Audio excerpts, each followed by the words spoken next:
السلام عليكم. اليوم وصفتنا لليوم طبق البندورة مع البيض بطريقة مميزة وزاكية كتير، وكل على الإفطار، وطبق شهي جدا لوجبة العشاء. إن شاء الله تنال إعجابكم يا رب، وجربوها ومش راح تخسروا. المقادير عبارة عن فلفل أخضر مفروم وبصل أخضر وطماطم. هلا حطيت زيت زيتون بالمقلاة يا بنات وحميناها. قطعنا فلفل اخضر وبصل اخضر. طيب، وفيكم تحطوا توم، انا ما بحب التوم، ونقلبهم مع بعض ونلحق حالنا بسرعة نقطع البندورة.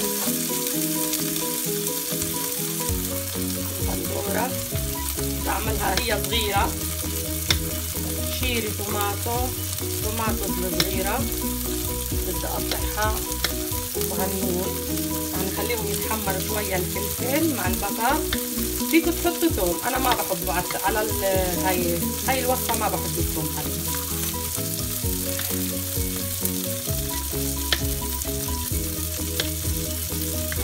هاي شيري طماطو صغيرة،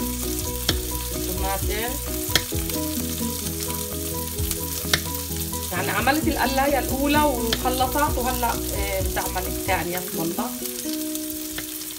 جربوها، طيبة كتير. وبشيري طماطم بالميني طماطم روعة.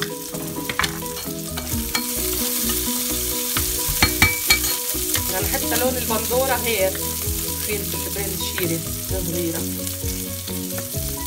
هيك بتكون حامضة وحلوة طيبة. هلا حاديرهم حبات الطماطم،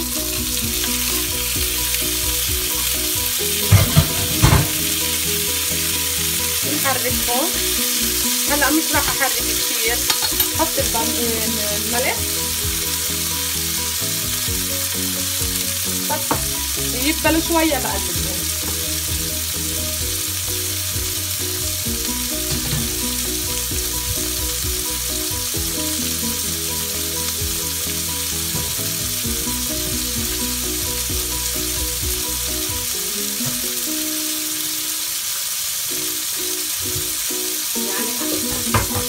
أسهل من هيك وصفة بيضة وشعبية، لها مسميات كتير كل مكان، احنا بنقول عنها شكشوكة،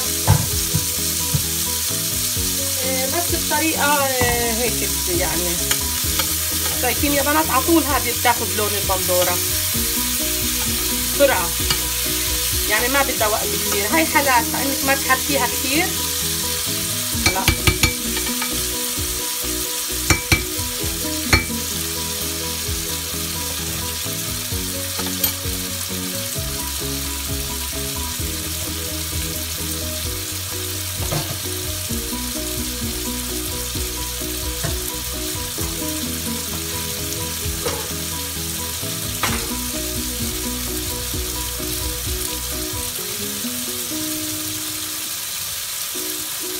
هاي من مطبخ العرب الشرقي، وكمان الأتراك بيقدموها بالمطاعم زي ما هي هيك تتسوى زي ما أنا بحب.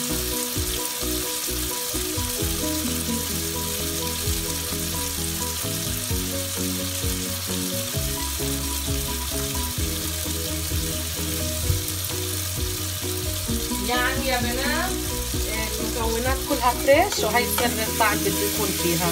البصل كمان فريش اخضر، والفلفل فريش اخضر.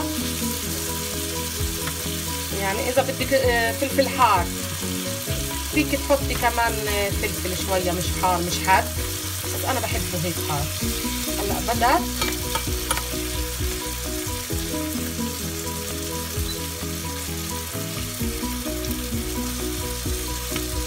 بحبها هيك قطع تقريبا.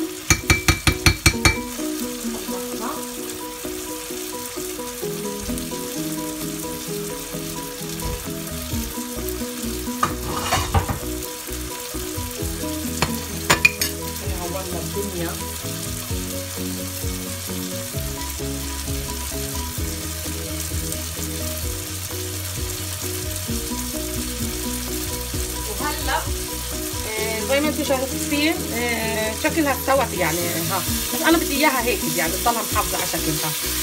استوت دايبه، بس ما بدي اخذ ارخبطها كثير، انه يضل قطع البندوره هيك محافظه على شكلها. ما بدي اياها تكون دايبه يا بنات، هي مستويه اياها هيك. هلا بطق البيض.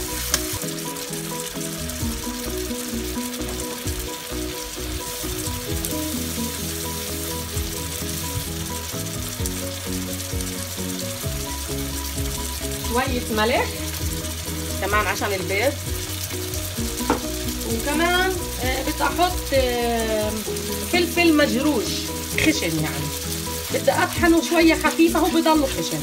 هذا فريش يا بنات الفلفل.